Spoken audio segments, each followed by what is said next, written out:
The new year is often a time of reflection, a chance to look back on the past 365 days and remember. Sometimes the memories bring a smile, and other times they break our hearts. Chances are you've experienced a bit of both this past year. The new year is also a time to look ahead, to imagine what could be, to scan the horizon with expectation, and seek God's guiding hand. It's a time to strive for better, to live louder, love stronger, and be more of who God has created us to be. It's an opportunity for new beginnings, a chance to start fresh, to pursue God with a renewed passion, and to press on with all our hearts. The truth is, God has been faithful this past year, and that faithfulness promises to carry us through the next. As the new year begins, may we remember this one simple truth. In Christ, we are a new creation. The old has gone, and the new has come.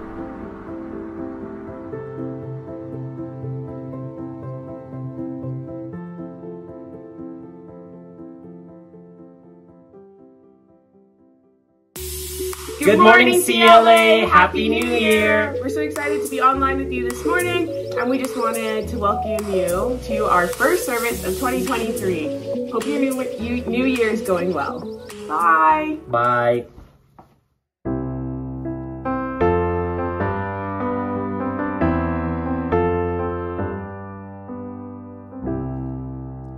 In Christ alone, my hope is found.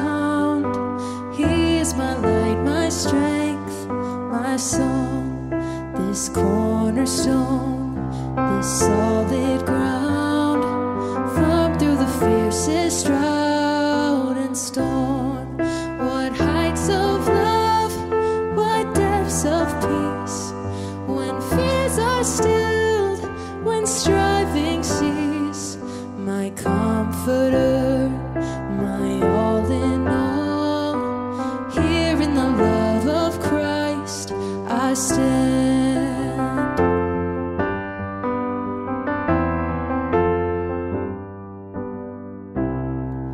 In Christ alone, who took on flesh, fullness of God in helpless babe, this gift of life and righteousness, scorned by the ones he came to save. Till on that cross, as Jesus died, the wrath of God was satisfied. For every sin on him was laid. Here in the death of Christ I live.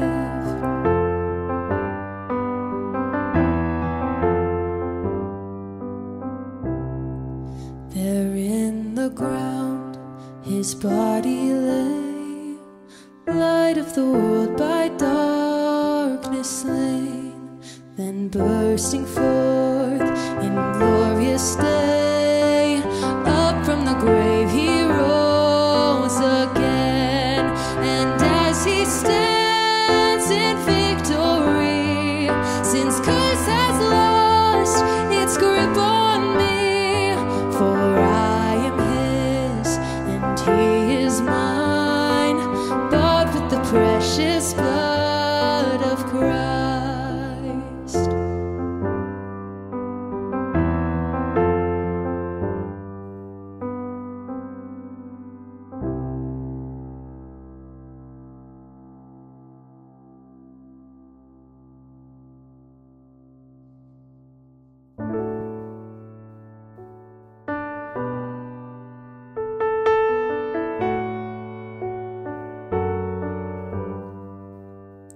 How deep the Father's love for us, how vast beyond all measure, that he should give his only Son to make a wretch his treasure. How great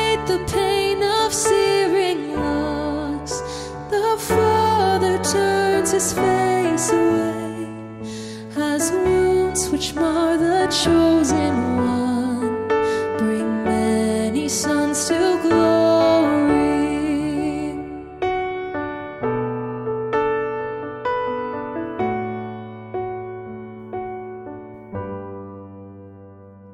Behold the man upon the cross, my sin upon his shoulders. Ashamed I hear my mocking voice call out among the scoffers. It was my sin that held him there until it was accomplished. His dying breath has brought me life. I know that it is finished.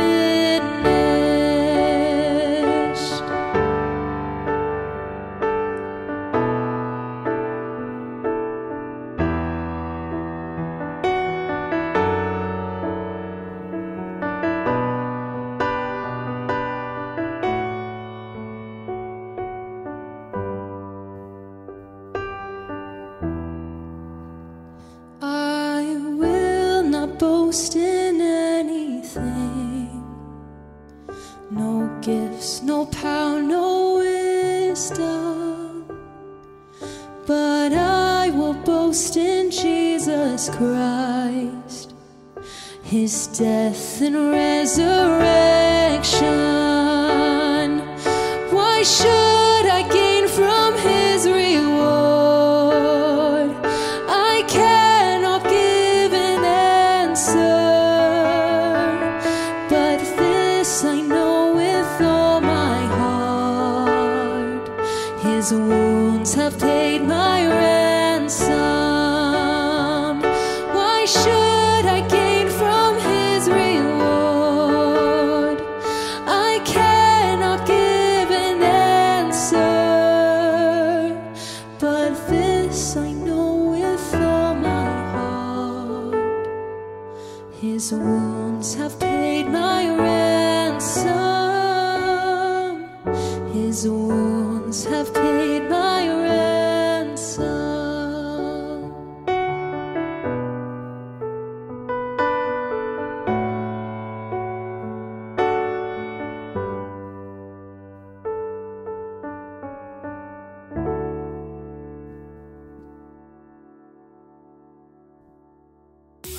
We're back! We're back! Good morning, CLA. I'm Neva, and this is Carlin, and Hello. we're on the team here, and we just want to bring you a couple announcements for this new year.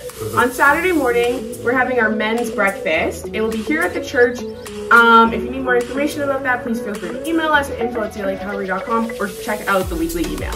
And also starting next Sunday, it's going to be starting our fasting series, right? Yeah, fasting and prayer. Fasting 14 and days prayer. Of fasting and 14 prayer. days of fasting and prayer. So I'm really excited for that one. Yeah. That's going to be a great time. Be sure to show out for that one. And lastly, we just want to say thank you so much for everyone who gave last year, either in your time, finances, in any way, prayer. We're just so grateful to have all of you as part of our community here at the church, and we would not be able to do anything that we do here without you.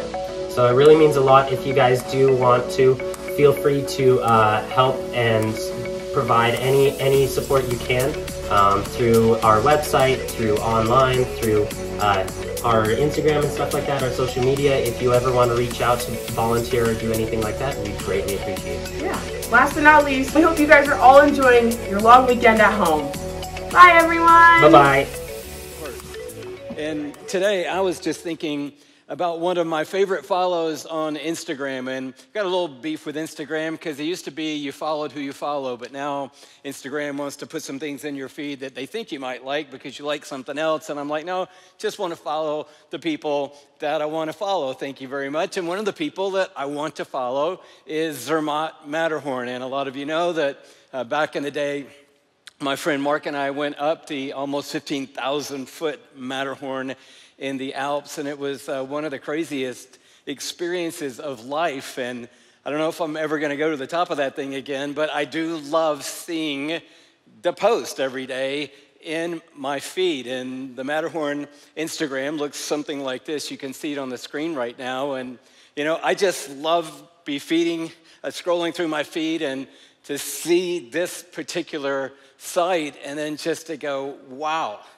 I remember the day that Shelley and I and Mark and Lee got to Vermont and we looked up the valley for the first time at that mountain and thought, how in the world are we going to go up that? How are Mark and I going to get up that thing? And, you know, pretty convinced that the trail up to the top must be on the other side because we're surely not going up that side. And then just seeing the stunning majesty of it all and imagining what is it going to be like to stand on the precipice of the Matterhorn. The top, as it turns out, is about this wide. And so you got to be really careful when you're up there because it's a mile straight down in any direction that you look before you hit the first thing you hit. But we went. We got up to the Hornley Hut, which is the place that you sleep for the night. Not much sleep going on. We were up at 4:45 in the morning, not because I'm a morning person and I love being up before dark at 4:45. We're dressed and going out the back door of the Hornley Hut into the dark to do the mile to the top. And you're thinking, well, that doesn't sound too terrible, just one more mile to get up to the summit, right? Yeah, but in that mile is 4,000 vertical feet. So you're talking pretty much straight up, and off we go. My guide roped to me, Mark's guide roped to him, our headlamps on, pitch black, and we went out the back door and not the front door of the Hornley Hut because the other climbers going up were gathering there, and our guides, my guide in particular, was on a mission. We're gonna be the first to the top. You say, well, why does that matter? Will we get a prize? No, we would just have the advantage of starting down the little narrow route before the other people were coming up the same route. And he wanted us to be the first 2 of the 50 people going up the Matterhorn that day. We were seeking to be the first to the top. We were seeking, to see the view. We were seeking to accomplish something that's pretty massive. We were seeking to do something that not many people do. We were seeking the adventure and the thrill, and for Mark, all the nostalgia of having a family that was from Switzerland. And so there was a lot going into it, but now that it's 4:45 in the morning, we're seeking to be the first to the top. And I'm telling you, we were not the first 2 to the top. I think we were 3 and 4. And getting there and all the effort, the energy that it took to get up and get down was probably the hardest thing I've ever done on planet Earth. But it was all woven into this idea that we wanted to seek to be first. We wanted to seek to do something great. And I was thinking about you. Maybe you haven't climbed a mountain, don't ever plan on climbing a mountain. Maybe you've climbed bigger mountains than the Matterhorn, but have you ever had an experience like that? Maybe it was when you took that night class and it was the hardest thing you've ever done, but you figured out how to negotiate the schedule and make it work. Maybe it was the half marathon that you did, or it was when you took that big leap and said, I'm gonna study for the bar exam, or maybe it was you deciding with a friend or your family, we're gonna get tickets to this particular event and we're gonna make it to that city and we're gonna do the thing. We're gonna have this once in a lifetime experience. I don't know, has there been anything in your story where it was like, we're gonna do the work, put in the commitment, make the effort, get up at 4:45 in the morning if necessary, go out the back door if we have to, go straight up for 5 hours into the dark, but we're gonna do it. And I wonder, like, is there anything on your list yet that's in a category like that? Like, are you planning anything in this year? You're like, Louis, nobody's planning anything this year. You don't plan anymore. You just wake up and figure out what you can do. No, we're all still moving forward. We all still have vision. We're all still making plans. Some of us a lot bigger planners than others, but are you planning anything this year like that? Is there a Matterhorn on the horizon in your story, in your family? Anything you're thinking about? To say it a different way, what is it that when this year comes to a close, that you want to say, I went after that? What is it on the horizon in this year that you're saying, I'm willing to actively pursue that? I was thinking about Shelley and me flying to Zurich, getting on a train, going to Zermatt, places we've never been, going up Zermatt on the train because no cars can go into that town, getting there, checking in, spending a week there, doing all the acclimation climbs, the test climbs, getting checked out by the guides, all of that process, all of the hours and the late nights and early mornings in the football stadium near our house here in the States for month after month after month after month, and all the energy that went into pursuing standing on the top of that mountain. And I'm just wondering, is there anything on the horizon that you're thinking right now, I'm willing to put that kind of pursuit into that accomplishment? And then for me personally, I dial it back a little bit and I ask one more question. This is the question, I believe, more time getting to know better the King on my list?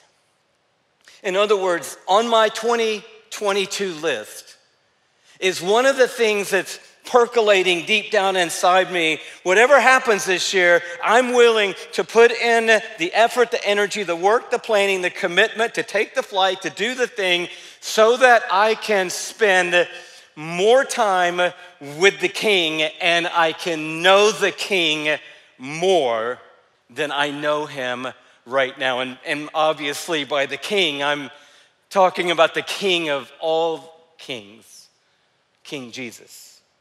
He himself is encouraging us, and these are his words. He says, therefore I tell you, this is Matthew's gospel and the most famous sermon of all time.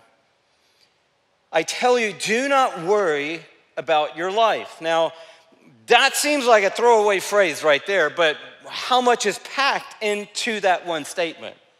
We are a people that are immersed in worry about our life. And then Jesus just steps into the equation and says, oh, by the way, don't worry about your life. In other words, the thing that you are an expert at doing, you need to resign from that. And here's why. He says, don't worry about what you will eat or drink or about your body, about what you will wear. And to which I reply, well, it's important what you eat and drink, and it's important in our culture that you wear something. And so these are necessities. These are not options. But he says, is not life more important than food, and the body more important than clothes? And for his example, he just says, look up. Look at the birds of the air. They do not sow or reap or store away in barns, and yet your heavenly Father feeds them. Are you not more valuable than they? Who of you, by worrying, can add a single hour to his life? And why do you worry about clothes? See how the lilies of the field grow? They do not labor or spin, yet I tell you, not even Solomon in all his splendor was dressed like one of these. If that is how God clothes the grass of the field, which is here today and tomorrow is thrown into the fire, will he not much more clothe you, O you of little faith? So do not worry, saying, what shall we eat, or what shall we drink, or what shall we wear? For the pagans run after all these things. In other words, on their list are my life, the things that I think are important for me in my rhythm and in my lane. He says they're all running after these things. But he said your heavenly Father knows that you need them.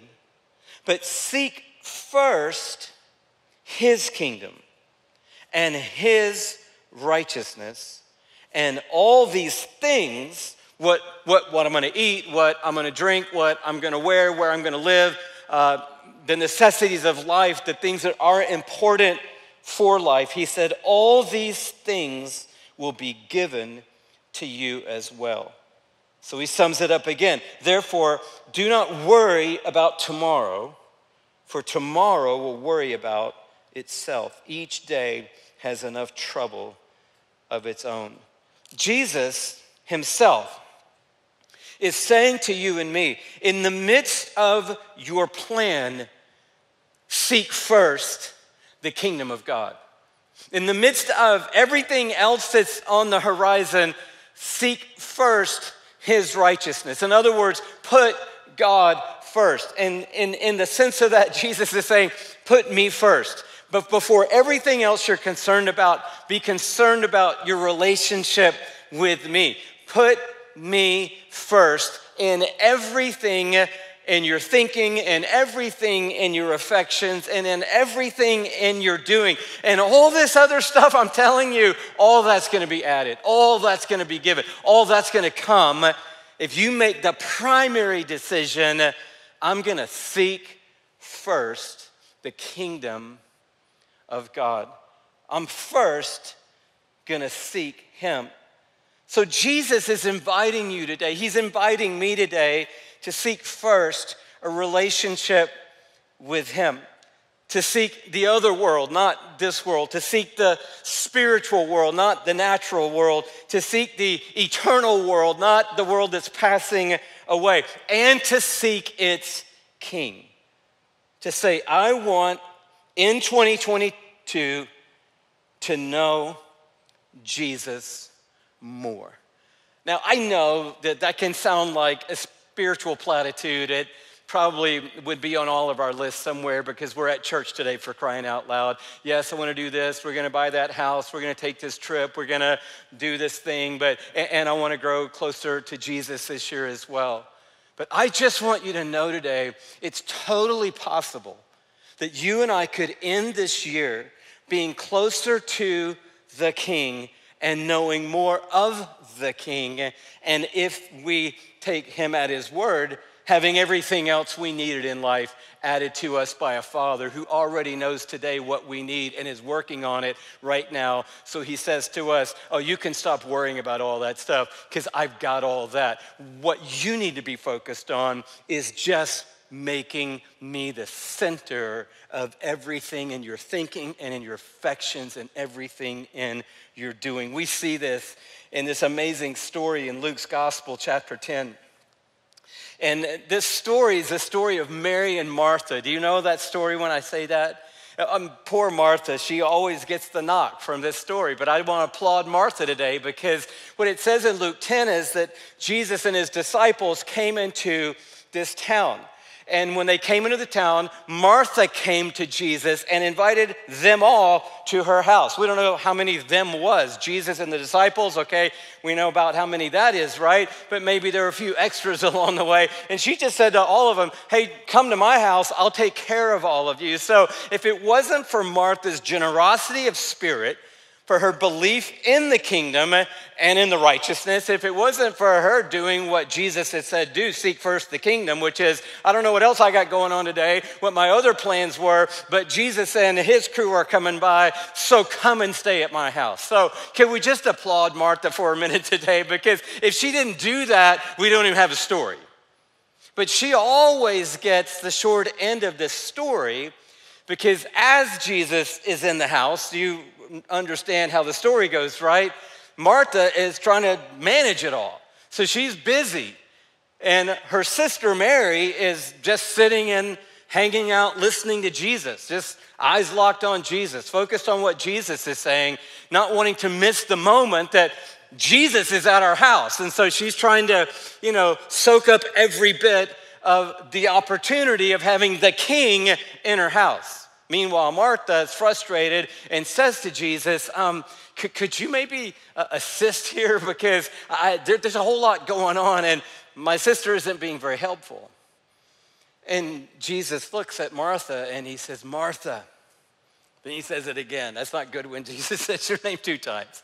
Martha, Martha.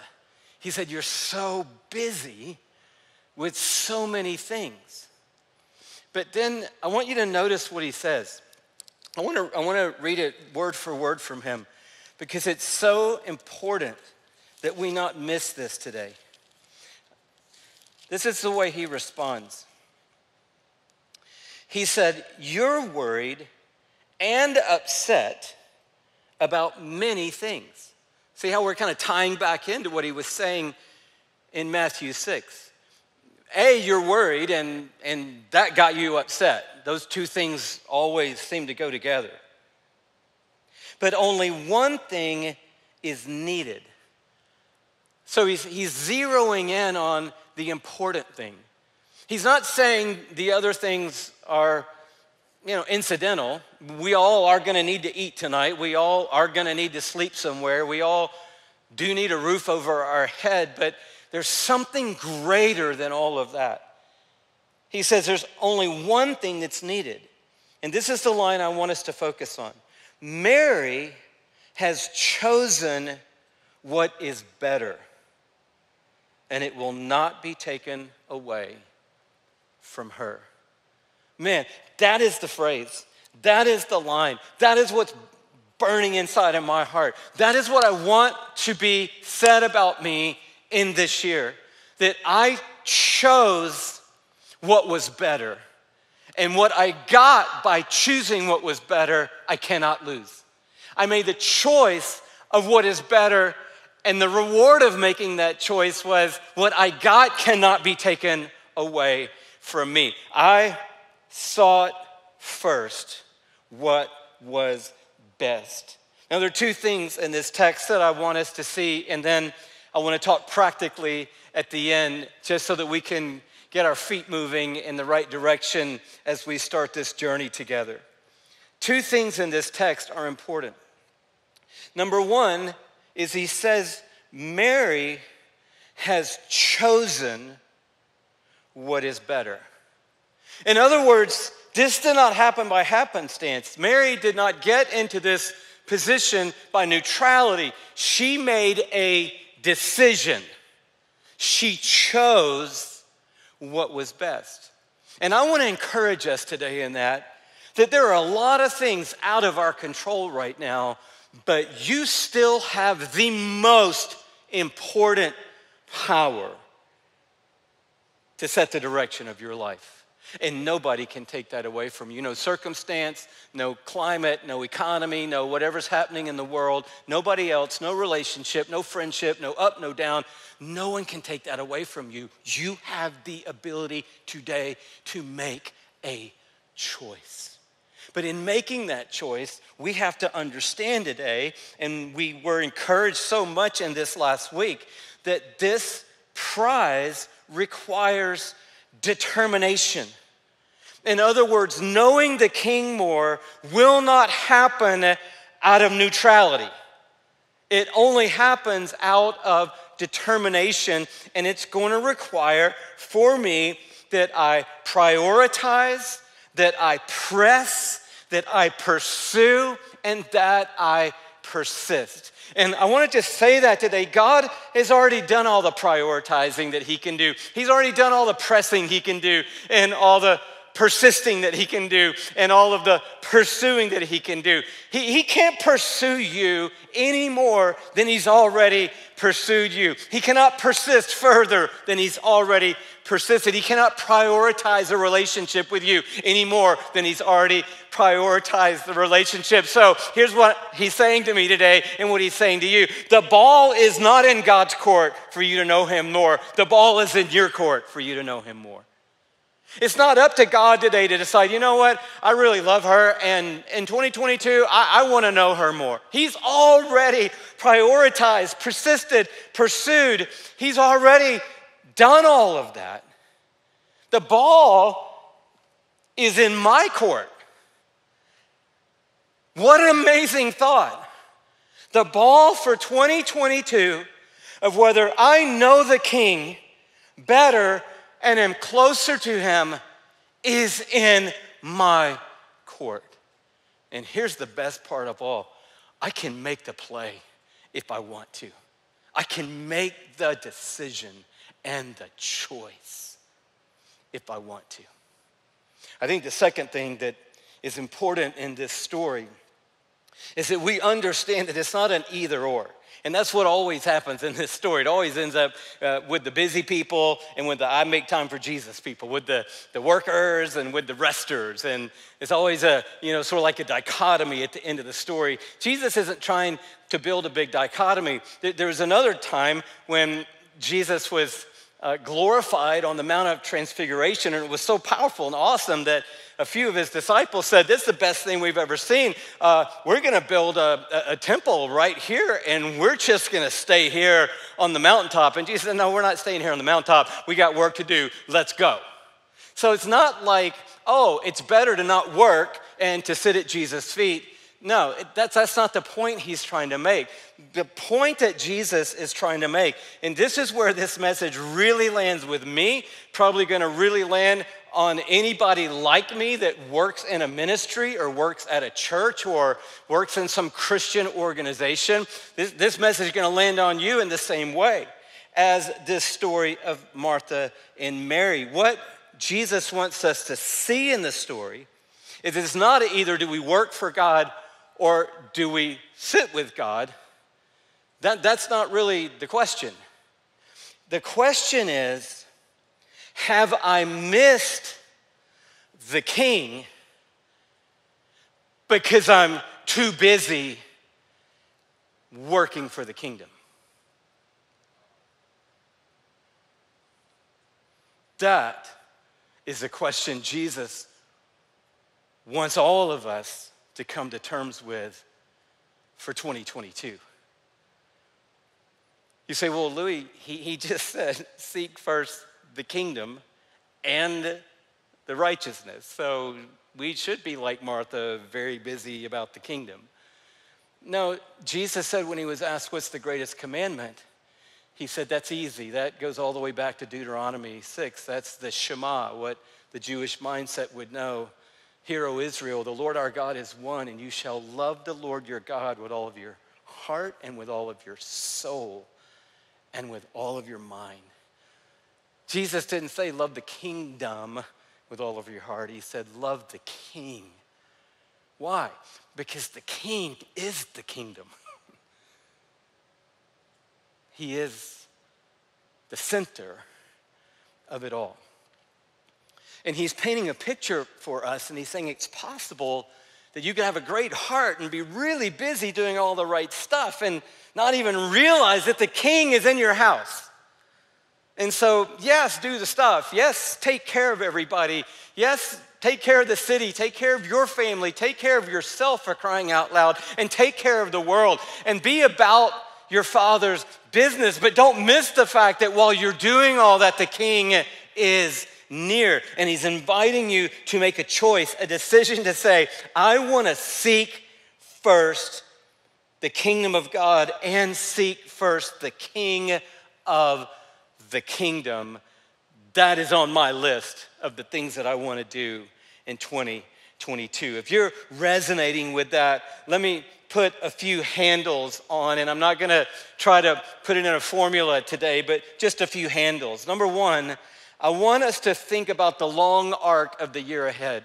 So this is not a resolution message. This isn't for the next 8 days or the next 4 months or for this little window of time. Here's what we're going to do. I want us to think, not pretentiously, because we don't know if we even have tomorrow, but I want us to think under the grace of God about the long arc of 2022, so that we don't all set our affection on fire today and then and an hour from now, we're like, oh yeah, the whole thing about getting to know Jesus better this year, I don't really see that happening. This is a long arc. This is like the Matterhorn. This isn't something you do in a day or even decide to do in a day or can do in a day. This is something you have to spend a year working on, right? So I want us to think about the long arc of the year and not get all frustrated and all anxious and already start having the fear of failure syndrome set in before we even take one step. We're talking about a long journey this year. You don't have to get it all right today. You don't have to get it all right this week. You don't have to get it all right in January. You don't have to get it all right, period. We just want to move in a direction toward the King. The second handle I want to put on is this. I want to encourage you that if this is in your heart, that you acknowledge your desires and your fears to God. In other words, you might take out your journal and write God a letter. Or just take out a note card and write God a letter and tell him what you want. Might just want to go on a walk and tell him what you want, but I think writing it down is pretty powerful because you have it. You have it next week, next month, 4 months from now, 8 months from now. You can refer to it. You can read it to him every day. You can read it as often as you need to, but write down to God and just tell him, God, I want to know you more. I don't even really honestly know what that means because I'm saved and I know that. And I love church, but church sometimes like going to a concert. It's like I know a lot about the person on stage and I love their music. But that's not the same as having a relationship with the Almighty. And that's what he is inviting you into. And so just tell him, I don't even know what this means. I don't know if I'm going to be good at it. I don't know if I'm going to succeed. I have some sense that I might fail. I'm not good at following through on things. Write it all down and tell him what you want. God, I need you to help me with this. If it's just up to me, I don't even know where to start. So I just want to tell you, I do want to know you more. I do want to be more in a relationship with you, but I don't know fully exactly how to do that. Go to Psalm 27:7 and say what the psalmist said. Hear my voice when I call, Lord. Be merciful to me and answer me. My heart says of you, seek his face. Your face, O Lord, I will seek. Maybe that's the line that needs to be on the top of the letter. Your face, O Lord, I will seek. Not your hand. I am going to need you to help me this year. Not your muscle. I am going to need that this year. But I'm going to seek your face. Not for what you can fix, but for who you are. A third handle for me is to set the direction with structure and spontaneity. See, we always want to figure out, am I the spontaneous guy? Like I'm going to be in a relationship with Jesus when, I feel the moment, or are you the structure person? I need a devotional guide. I need a journal. I need the right place. I need the right amount of time. I need it on my schedule. I'm the structure guy. I'm the spontaneous guy. No, I think God has created all of us to need structure 1,000%.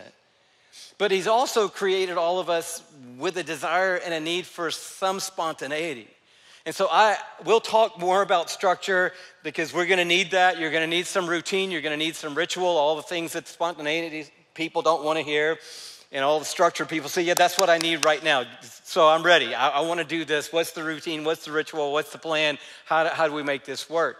I'm just putting handles on today that you're going to need some structure and some spontaneity. A couple of years ago, Lates, one of the guys on our team, and myself, we were flying to the Middle East, and we had a layover in Paris. And if you've ever been in the airport in Paris, it's not that spectacular necessarily. And so we're like, okay, we got 5 hours to sit here, or we could go see Paris. And Leighton had never been to Paris before, and I thought, well, we're not sitting in here if you've never been to Paris. So we're out, through security, out of the airport, into a car, and before you know it, we are right there. We're down the Champs-Élysées. We're seeing the Arc de Triomphe. We're at the Place Vendôme. We're seeing the Louvre. We've seen the Seine River. We are now looking at the Eiffel Tower. We're having hot tea and a little courtyard of a hotel that Shelley and I love. And we're experiencing a little bit of Paris. Not a lot bit of Paris because we got to get back in the car and get back to the airport and go back through security. And so we've navigated customs, gotten out of the system, gotten into a car, gotten onto the freeway to spend a little bit of time experiencing a city in the moment of spontaneity because we could. And that's what God is wanting from me and you this year. Yes, there's going to need to be structure, but there's going to need to be moments where we say, you know what? I've got an hour. I just realized I've got an hour. So I'm going to, in this hour, prioritize spending time with Jesus. You know why? Because I can. I just got 45 minutes and I'm going to take a drive. I'm going to go on this drive that I really love, or I'm going to go on this walk, or I'm going to go down by the riverbank. I'm going to get somewhere that inspires me, and I'm going there with the purpose of spending time with the King. Another handle, and I really believe this is something Jesus loves, is I'm going to commit to making space, and then I'm just going to ask him to fill it. See, I think a lot of the times we create the space and then we fill it. Oh, here's what I'm about to do. I'm supposed to spend time with God, so I've got 20 minutes and I've got all this thing I'm going to do. And I think sometimes the King just says, just ask me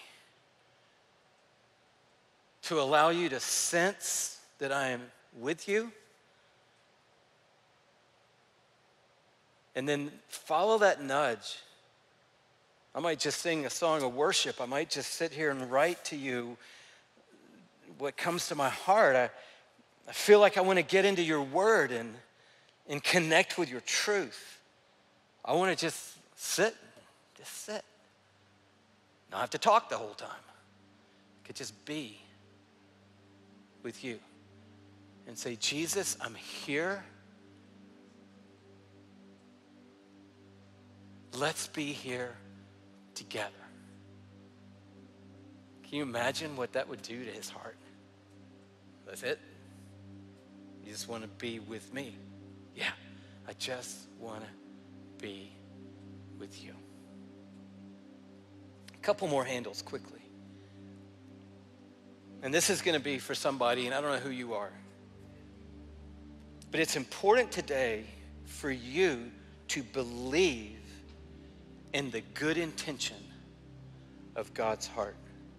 I want to read this from Psalm 34, which is a psalm that I would encourage you to get into the early rhythm of your year. Meditate on it, pray through it.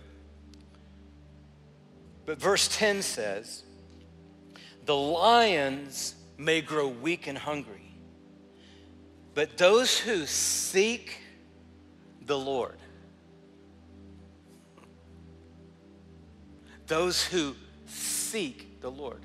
Not those who are sitting back in the zone of paralysis and neutrality saying, I don't know, I don't have control over my life.